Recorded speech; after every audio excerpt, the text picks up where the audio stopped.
Hi guys, welcome back to my YouTube channel. My name is King Precious, and if you're new to my channel, I welcome you to the community. Please consider subscribing to this channel. Please help me grow. And if you're a returning subscriber, thank you for tuning in again to watch my video. Are you part of those people that you know how to dance in your head, like you get the whole moves right in your head, but when you when you try to do the actual dance, it's like, what's happening? Well, that's me. But anyway, I'm dancing for you. Welcome to my channel. Ooh, ooh, ooh, ooh, ooh.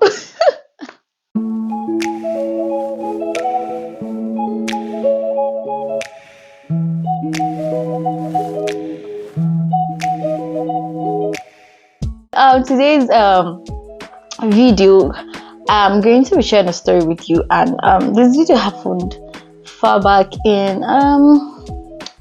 2015, 16 or thereabout. Yeah, so this video is as I remember the story, it's quite funny now, but trust me, it was nothing close to funny when it actually happened. Okay, so it's story time with King Precious. Alright, so I'm just remembering the story now. For my undergraduate, I studied economics education. Then my master's, I did economics, just pure economics. Funny enough, I've not even shared my master's experience here in fact, not even on my podcast or YouTube. I don't think I've shared what my master's experience. Maybe I'm going to do a video about that later on. But actually, this story is about my undergrad. And because I was in faculty of education, and when you're in your year 3, you get posted to do your teaching practice. So it's more like the NYSC experience, because you don't decide where you're going to go. You don't decide the community, but it has to be within the state. Now, the same way you go to for NYSC, that's just like the concept. Someone put it out, you just go on the board and be like, oh, they posted me to this, they posted, everyone be like, hey, where were you posted? Oh my god. So I was posted to this community. I remember the community name, but I don't know, for some reasons I don't feel like. Anyway, so it's Precious Okuzu community in Anambra State, and I was posted to a community school there. And so of course we had to look for an apartment in that community, because we can't be going from my hostel, my lodging school, to that place. It was quite far. It was quite a distance.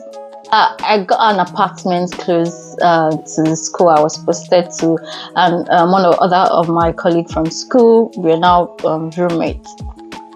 It was a village setting. It was like a real community, and I grew up in Lagos, and I wasn't the person that usually go to the village all the time. I can count how many times we actually traveled to the village, though I usually enjoy village experience. But this one was different, because it's not like I'm in the village with my parents and all those kind of things. I don't know anybody in this community. Do you get? So it was quite different from the usual this thing.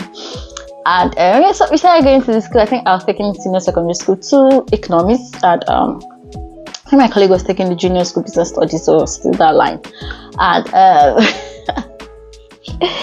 oh my goodness, that community showed me Pepe. Don't get me wrong, they had good people, but your experience was okay. First of all, the fact that I had to learn how to use wheelbarrow to fetch water. It was, I said, they were laughing at me and my roommates in that community, because the first time where is your face like that, baby?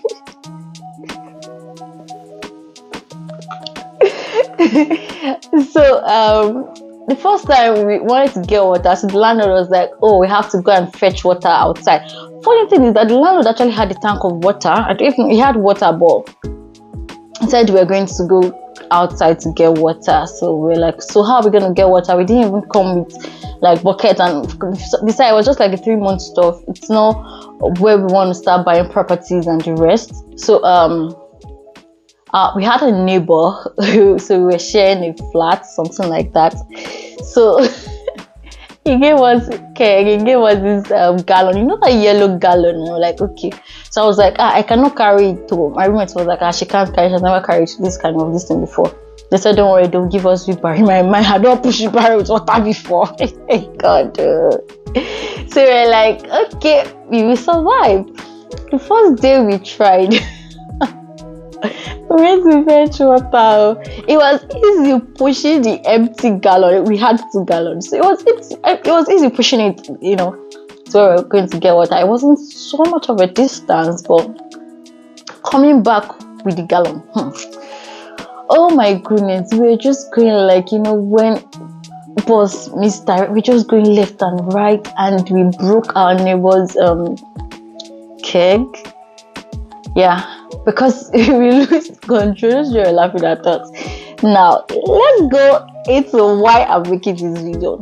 Now, one of those days, wanted to go and get water. It's already like our routine. Come back from school, do 1 or 2 things, and we're just going to get water. And so from afar, as we're pushing the barrel. Oh, my roommate was actually pushing the wheelbarrow at that moment, and I was just, we're just gisting and going. And from far, I could see some women. They were like doing like this, but I wasn't seeing clearly. My roommate is short-sighted. I'm also short-sighted, but who wears glasses to go fetch water? So we dropped our glasses home. I just be like, it's just to get water. So there was no need putting on our eyeglasses. So I could see clearly, and I'm like, babe, can you see those women? Wow, are they trying to tell us something? And she's like, I can't see them clearly. We have to, move closer to understand what they're trying to tell us. Okay, fine. We kept moving. Then some set of guys just, these boys, let me put it that way, just pass and they're looking at us somehow, one kind of look. And we said, we not send anybody for the village now. So we're like, what? They just passed us. And we kept moving. Load. Out of nowhere, this masquerade was hiding, and it just jumped out. Gosh, I started running.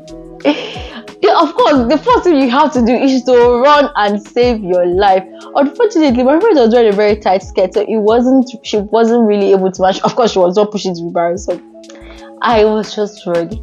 I was hearing my roommate calling it precious, but guy, I have to save myself first before I can save another. Mine was just run to where those women were, then you can look back or know what's going on, because probably they'll give me safety. Do you understand? I mean, they're from the community, they might know what's up with your masquerade and all that. I was just running.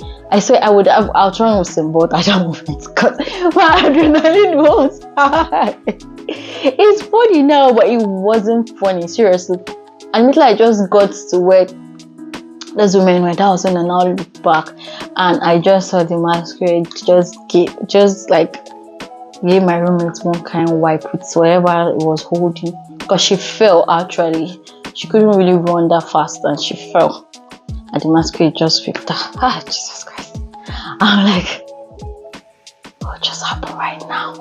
And that was when those women were not telling us that they were giving me sign to go back, that the masquerade was. How am I supposed to know? We have been in this community for a while. We've not seen one single masquerade.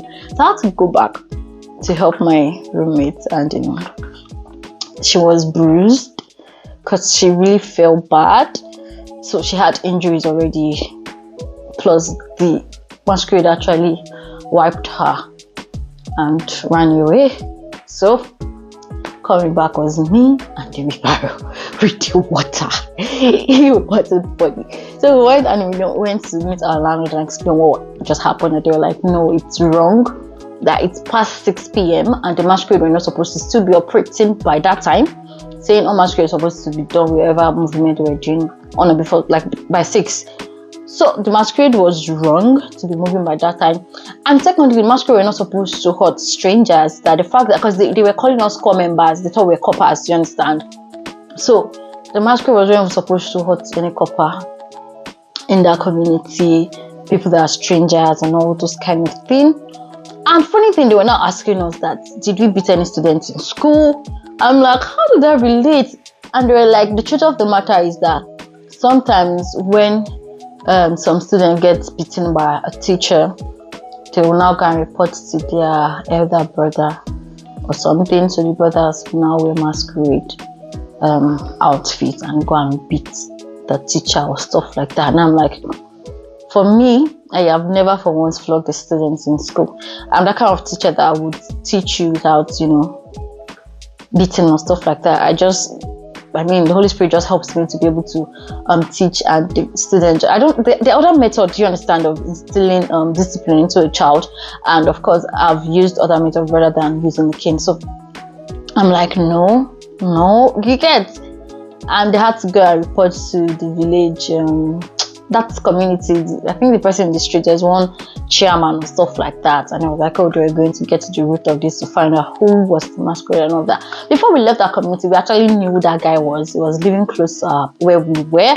So when we got to school the next day, we were like the talk of the community. And the staff room, the students were just saying that masquerade flogged to teachers, to club members. It was just like, when students are now taking turns to pass the staff room and they're like, oh, let's just oh my god. And now that I think about it, it was a funny it wasn't funny at that point, but now it's just something to laugh about. Because in my own village where I come from, of course we do all those masquerade stuff, but then who's gonna beat me besides we travel with our parents and all those kind of thing? Trust me, after that experience, oh my goodness, whenever we're going to fetch water, we wear our glasses anywhere because we got to see.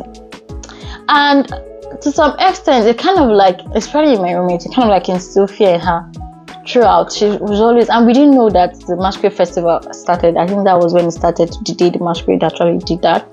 So anytime we go to the market, we're always conscious of, because I had most of those masquerade were students, so they'll first of all come back from school, eat, do one or two things before they'll go and start going up and down. So we just feel close from school. We do going to the market or everything we need to do and come out before the masquerade starts moving around. Anyway, that's my masquerade experience in that community. But after then, we didn't really have such experience again. There was no light in that community. We spent like how many months? 2 months straight up. We didn't see one. Like, it was just when the landlord maybe turned on the generator or something. There was no light. It wasn't funny, seriously. And I just hope things are better now in that community. I hope there is light, there is better, let's say infrastructure, stuff like that. And shout out to my students. I know most of them, because I'm usually close to, I love talking to teenagers, and most of them still communicate with me and they'll be like, oh, Auntie Precious, this and that. And some of them are in university now, and I'm so happy, getting to see them do better. I had to just give my 1 cent to them over there. But yeah, generally that's it. I just thought to put it out there and share. Have you ever gone to, what was your experience if you did teaching practice? What was your experience? Or was it when you were 7 you had an experience like that? Were you pursued by a masquerade? Have you ever been pursued by a masquerade? Let me know in the comment section. And please do well to like this video, share, tell a friend, subscribe to the channel. Please subscribe to the channel. Thank you, because you're gonna do that, right? Alright, and I'll see you in the next video.